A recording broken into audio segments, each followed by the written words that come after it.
Good morning and welcome to Big Bets on Campus Live. It is 10:30 a.m. and we are giving you the best bets for today's slate of college football games. I am your host, Stephanie Otey, alongside two of the most successful college handicappers, of course, Collin Wilson and Stuckey, as well as our college football insider, Brett McMurphy. Everything we talk about here today, guys, picks, data, all of it will be available on the award-winning app, the Action Network app. And make sure you stay tuned for our money line round robin later in the show. But first things first, check out the board this morning. You know, it's a game day when the board is lit up like this. Collin, what is catching your eye? Yeah, we had a lot of movement this morning. Army, Wisconsin under has moved from 38.5 down to 37.5. Listen, we know that these are going to be two teams that are going to try to pound the rush against each other, but this could be a reflection of Christian Anderson's status for Army. Quarterback questionable. We'll see if he plays. Kansas plus 19 down to plus 17.5 against Texas Tech. This is a number that's sat at 16.5 all week, and then early Friday jumped up to 19. It looks like there's some buyer's remorse coming back down. Missouri 10.5 up to 11.5 against Texas A&M. This is a number about when Stuckey and I podcasted on Thursday, it was sitting around 9. I said, I don't understand this number whatsoever. And after we podcasted on Thursday night, it took off up. So it looks like the Texas A&M money is showing up in the market. Now there's buyback on Missouri. Southern Miss plus 15.5. That's down from 16.5. They have a freshman walk-on quarterback going up against UAB, who just absolutely tears conference opponents apart. But there's Eagles money in the market, knocking that UAB number down. And finally, Florida LSU. We don't know what LSU is going to do on offense with all these injuries they have, but the total has moved up from 60 to 61.5. A very dead, interesting line on LSU plus 11.5, plus 12.5. That line reeks today. So Florida LSU is going to be some interesting football play later today. I was waiting for another Sacred Heart movement, but that would have been the third week in a row. Let's get into our best bets. But before everyone gives their top play of the day, let's check out the leaderboard. Collin with a power grip on the lead with an impressive 24-12 overall record here. But the race for second is widening. Stuckey is stretching out his lead over Brett from a tied win total and just one loss separating second and third place. Now 2 wins and 3 losses separate the two. Stuckey, let's see if you can keep this going. Who's your best bet of the day?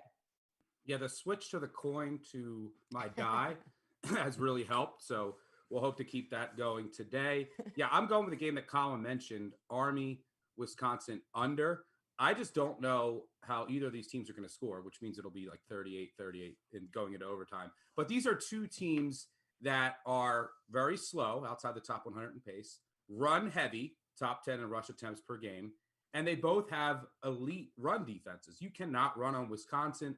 They both rank at the top 5 in yards per carry allowed. So how are you going to move the ball in this game? Through the air? I mean, Graham Mertz, I don't trust him to throw it. The Army doesn't throw it. And we don't even know who's going to start at quarterback for them. This game should be ugly. The clock should be bleeding throughout. I know it's a super low total, so the margin isn't great, but I love this under. I project it closer to 34.5. So give me the under in Madison. I'll throw it to Collin now, which fortunately for the viewers or the listeners out there, San Diego State played last night. So his best bet can't be San Diego State over. Yeah, well, there's always next week, and the Aztecs over is like something I can't quit loving. So, but I'm going to go with another Mountain West Conference team. My best bet of the day is going to be Hawaii plus 14.5. Being offered at WynnBET. Make sure you get the hook on that number. But the Rainbow Warriors are fresh off of a bye week after pulling a major shocker and beating Fresno State, something nobody saw coming. But Hawaii was able to control the clock in that game and get 232 rushing yards and essentially keep the Bulldogs' offense of Ronnie Rivers, Jake Haener, keep them off the field. I expect the same treatment to happen tonight when you're going up against Nevada and Carson Strong. Hawaii is going to have a 2-quarterback system. Siobhan Cordero didn't play in their last game. They're going to combine him with Braden Shager against a Nevada defense that's bottom 10 in defensive rushing success rate, and they're outside the top 100 in tackling. That means this Hawaii offense can be on the field all day running, draining clock, and keeping Carson Strong. The Wolfpack have just one loss on this season. Came against Kansas State, who ran for 270 yards. I'll take the same diet here today, Hawaii and the points. Maybe keep it a little bit close and maybe a little outright upset late tonight in the last game of the night. For my best bet, I'm going back again with my lock of the year, Master Lock Model 1391. Has never lost. I'm on a hot streak, one in a row. I'm going over 66 with Western Kentucky and Old Dominion. This is very simple. Don't make it difficult. Western Kentucky has scored and allowed more than 30 points against every FBS opponent this year. The Hilltoppers are 5-0 to the over this year since adding new offensive coordinator Zach Kitley and quarterback Bailey Zappi. Plus, I just love saying Bailey Zappi. Give me over Western Kentucky ODU 66 points. Zappy Hour. It is a pretty catchy name. Time to get into our Havoc round where we analyze some of the biggest and most actionable spots on today's slate. Texas hosts 12th ranked 5-0 Oklahoma State. They still opened up as a 5.5-point favorite after the mess of a second half they had against Oklahoma last week. But that has come down to about 3.5 now with the win total or the total at 61. Mr. 6-0 Brett McMurphy, you like Steve Sarkisian last week in his first red rivalry. The Cowboys are coming off of a bye week and refreshed while Texas had just 4 quarter battles against TCU and Oklahoma. They might be worn down. So after last week's 0-4 Havoc, are you changing things up? Let's hope so. Look, I'm an Oklahoma State alum, but this has been a weird year for Oklahoma State. First, Mike Gundy cuts his mullet before the season. Now, since the season has started, the offense has struggled. The defense has been really, really good, though.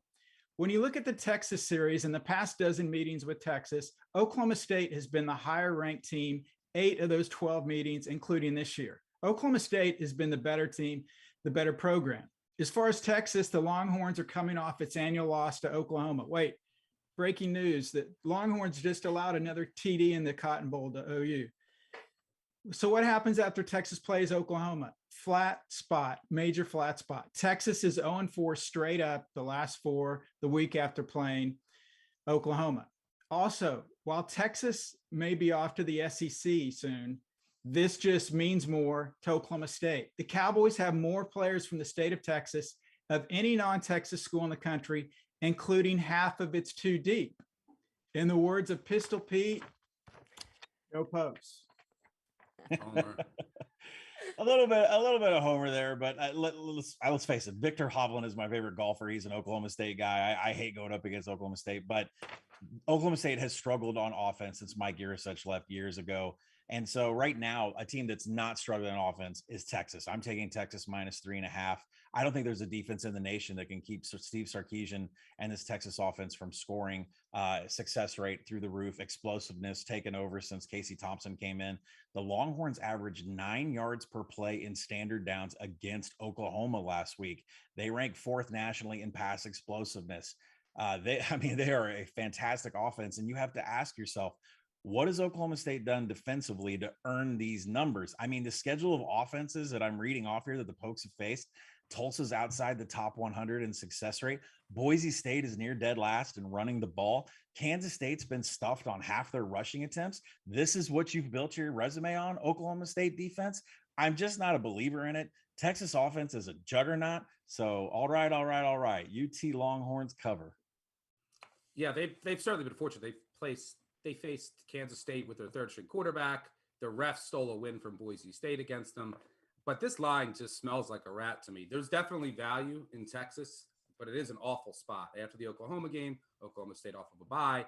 If this line, so it's a pass for me right now, but if this line comes down to 3, I'll be forced to take Texas. If they get out to a slow start, come out a little flat, and I can get Texas, as an underdog live or, under 3, small favorite, I will take them. Jordan Whittington is a big loss for them, but I think Texas is clearly the better team here, and there is value in this line. It's just a bad spot. So as of now, it's a pass for me pregame.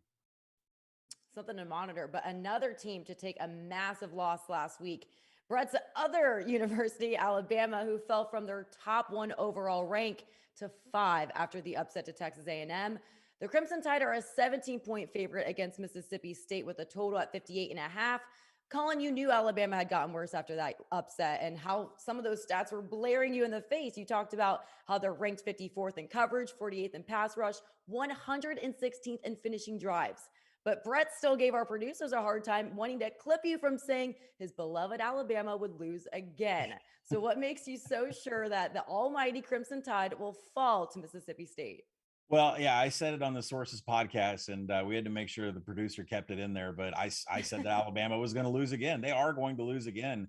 Despite Brett's love for this team, there are some serious holes. There's some legitimate areas onside the defense. You mentioned the finishing drives being 116th. That means teams that cross the Bama 40-yard line are maximizing scoring opportunities.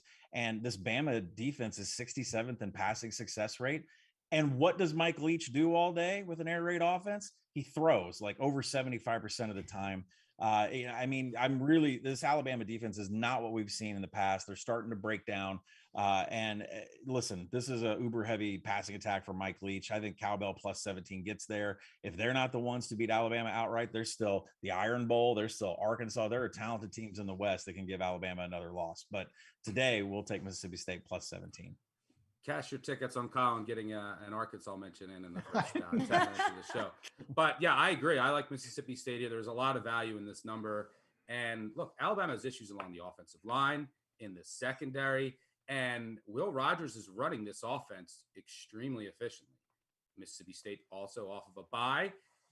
And Mississippi State, here's the difference between Mississippi State and Ole Miss. Ole Miss defense is awful. Mississippi State arguably has a top 15, 20 defense, top 20 defense. They have two great corners. I think they can get to Bryce Young a bunch. This is way too many points. I know Brett is going to throw out the same stat. He throws out every week, 60-something%. No. Nick Saban is a double-digit favorite. Wait, Brett, but here's one. What's higher than 60%? How about 74.2%? That's what Mike Leach is a double-digit dog over the past 15 years, 23-8 against the spread. Give me Leach. Give me Mississippi State catching over 17 here. What's higher than 74%? 100% of our shows with Collin mentioning Arkansas multiple times. Look, Stuckey says I have to pick Alabama, so here's why. Last year, Alabama shut out Mike Leach for the first time in his coaching career. So this is a big revenge spot for Leach, right? Yeah, not really. When Leach was at Washington State, he lost 7 consecutive games against Washington and never was competitive, going 1-6 against the spread. Washington figured out how to stop Leach. So has Alabama.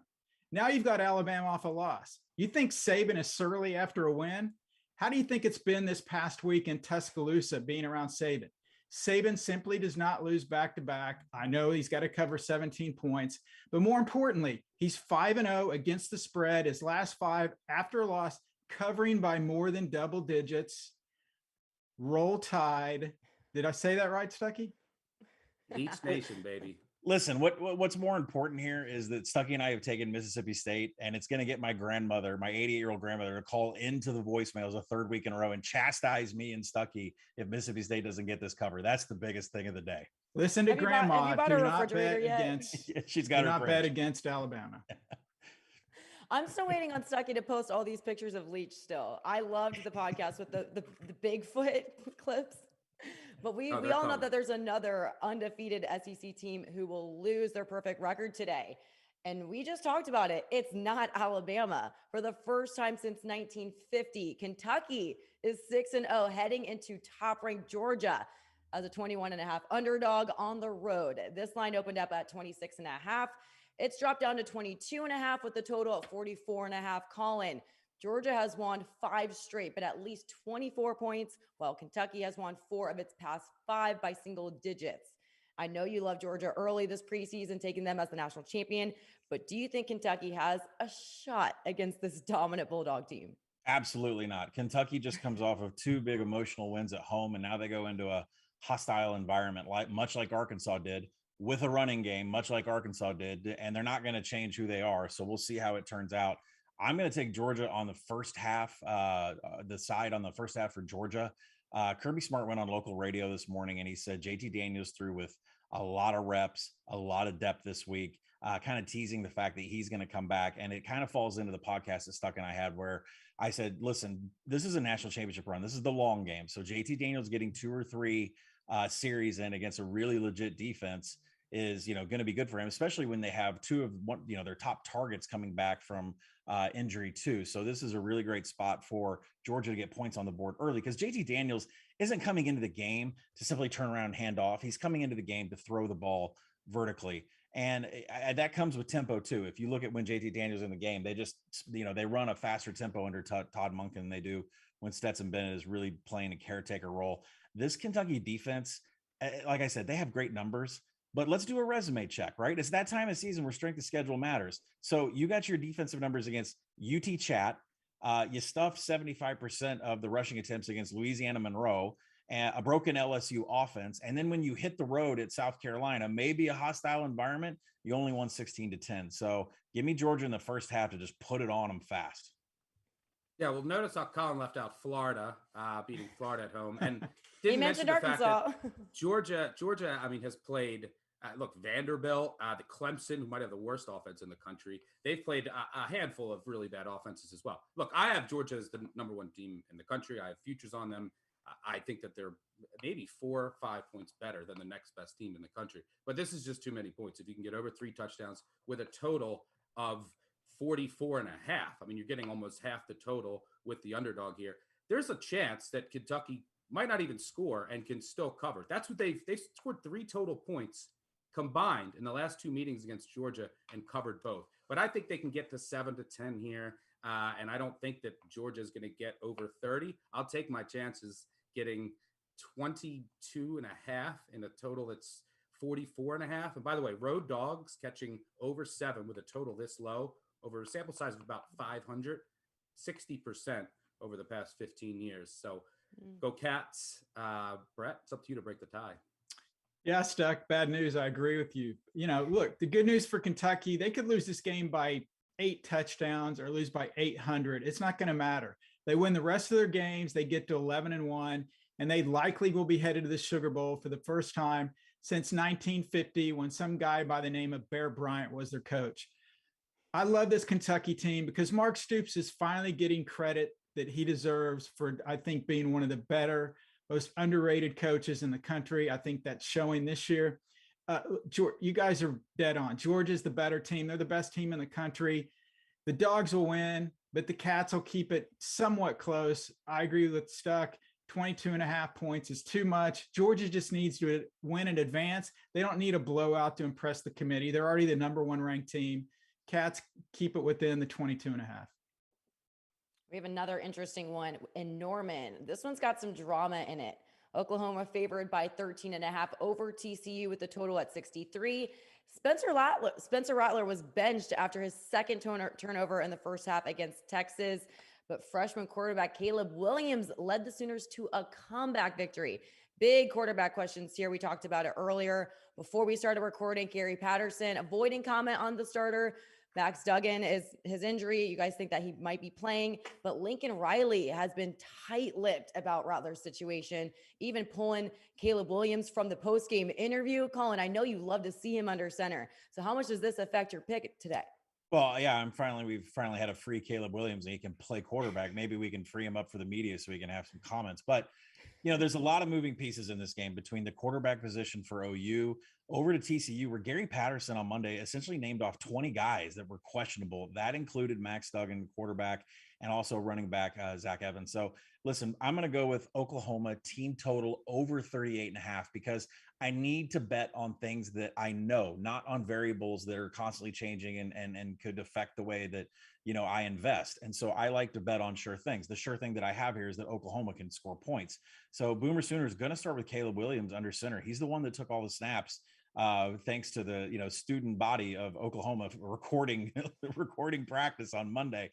It's going to be Caleb Williams, and that's against a TCU defense that's like outside the top 100 in every stat imaginable. The Horned Frogs have allowed 31 points to every FBS team that they've played, and Oklahoma's team total is only 38.5. So I like the over there, but TCU, I think the question is, if you're going to take on a side here, can TCU keep up? They absolutely can on offense with OU and the way OU has played defense lately. But like I said, Patterson's not going to tip his hand on who's going to be playing in this game. You have to have Max Duggan at quarterback. You have to have Zach Evans at running back to take this TCU side. So without that information, I can't handicap TCU properly. So that's why Oklahoma team total over is the way I'm going to go. Yeah, I actually think Gary Patterson's just playing games. I think Duggan's going to play, Evans is going to play. And their defense has been bad, but this is a Gary Patterson unit. They're always going to be good. They've had a ton of injuries. I actually think they'll be the healthiest they've been all season today. but there is still a little bit of uncertainty. By the way, Oklahoma still has issues on the defensive side of the ball. I just want 14 here, unless I can get confirmation of who's playing. So I'm going to wait on 14 with TCU, whether that comes pregame or live. So for now, let's wait and see. Where are you going, Brett? Yeah, I mentioned earlier about Texas's struggles the week after playing Oklahoma. For Oklahoma, it's totally the opposite. Under Lincoln Riley, Oklahoma is 4-0 against the spread the week after playing Texas. But I'm not taking Oklahoma, though. I'm taking over in the game, over 63. As Collin mentioned, TCU can put up some points, and more importantly, the Horned Frogs can give up a lot of points, over 31 points, as Collin said, to every FBS opponent. However, the main reason I'm taking the over is because of, yes, Spencer Rattler. Why Spencer Rattler? This is why. Caleb Williams will get the start. Everyone knows that. But expect Rattler to play. Lincoln Riley needs to appease Rattler. He has to keep Rattler happy. He can't lose Rattler. They have no scholarship quarterbacks after Williams and Rattler. So do you think he's going to put Rattler in the game to hand off? Absolutely not.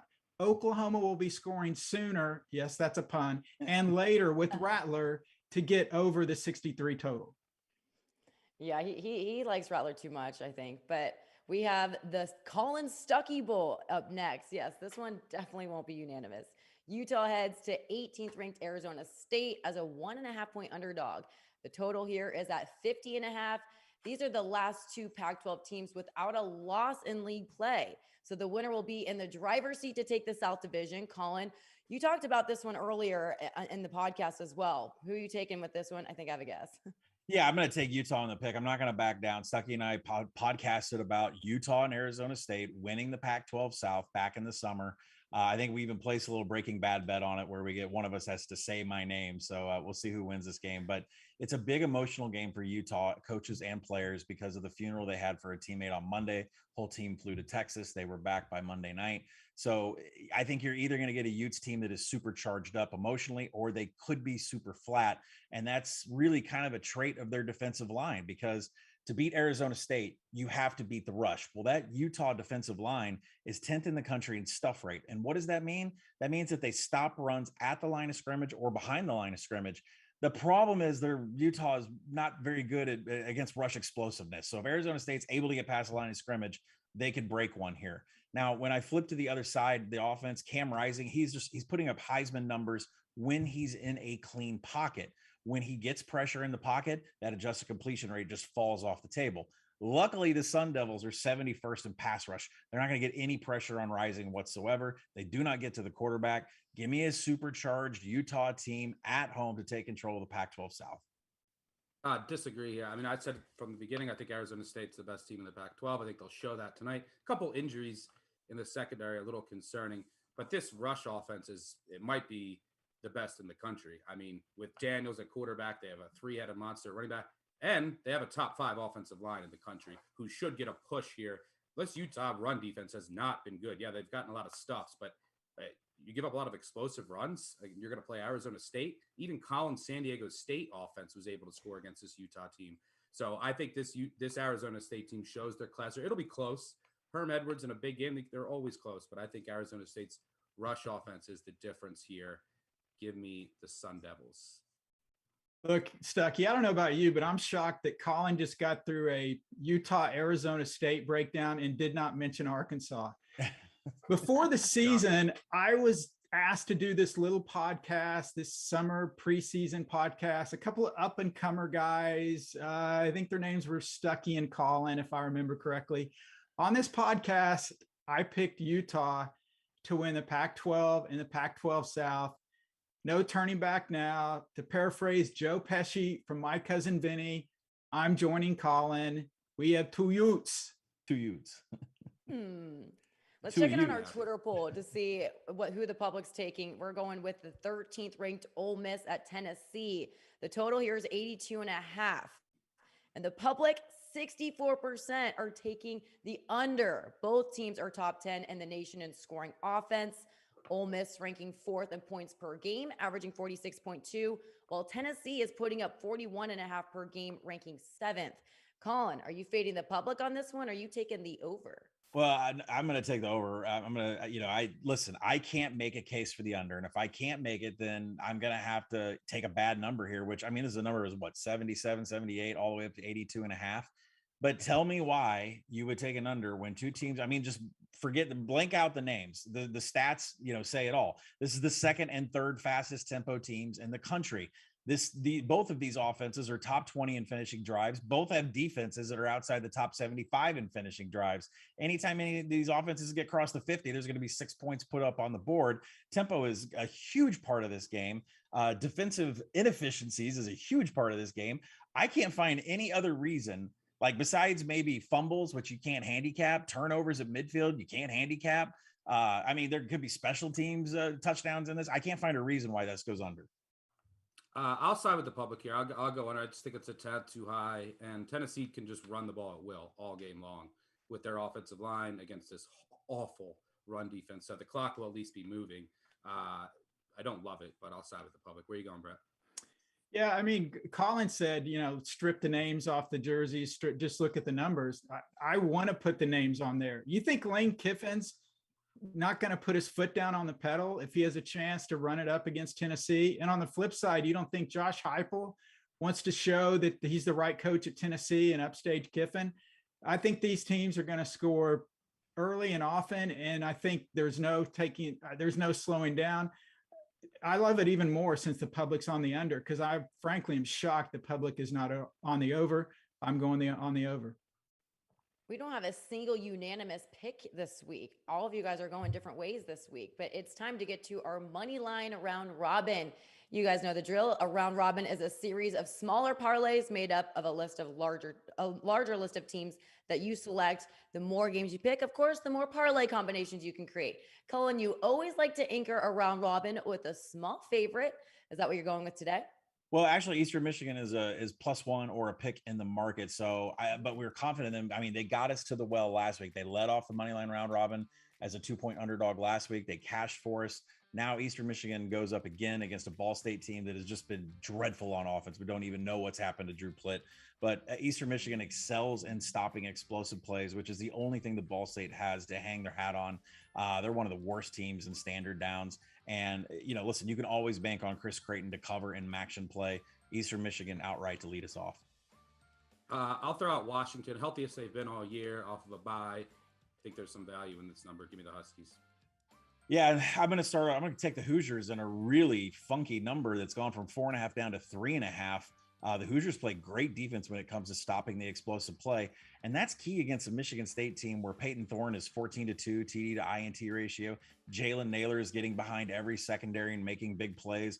The Spartans were gifted an overtime victory against Nebraska. And look at the rest of their schedule. Like Western Kentucky has the worst defense in the nation. Rutgers, Northwestern, and Miami gave them 4 turnovers. I don't believe in Michigan State whatsoever. Give me the Hoosiers to clean them out today. Let's go with Tennessee. Rocky Top. I think that they're just going to move the ball at will here. They should not be a home underdog. I have them as a favorite. I think Tennessee wins this game. Yeah, I'm going to move back to the Mountain West. A lot of Mountain West for me this week. I'm going to take Wyoming. +3.5 has fallen down to +3. It might go even more. This is one of the best defenses in the country. Gets a home game in high elevation against a Fresno team that has really kind of lost their way since they challenged Oregon and they beat UCLA, and they lose to Hawaii outright. Wyoming is 6th in the nation in pass coverage. That is what you have to have against Jake Haener and Ronnie Rivers. They can dominate the line of scrimmage on the offensive side and run the ball, drain clock, keep Fresno off the field. Give me the Cowboys today up in Laramie. Agree there. Let's get a little wild now and go with this is the Brett special. Mississippi State. Last year, 26-point underdogs at Georgia. Game was tied in the fourth quarter. Georgia ended up winning by a field goal. Rodgers went like 41 of 50 for 350 yards. This Alabama team has issues. This line is too high. Let's throw a lottery in there. So speaking of lottery, I'm going to put a team in the moneyline round robin parlay that hasn't even won a game yet this year. UNLV is 0-for, but they have covered every single game except for one. They are fighting really hard for head coach Marcus Arroyo. Yeah, quarterback Doug Brumfield is not going to be on the field today, which, it would have been great against a Utah State defense. But Utah State's defense is terrible.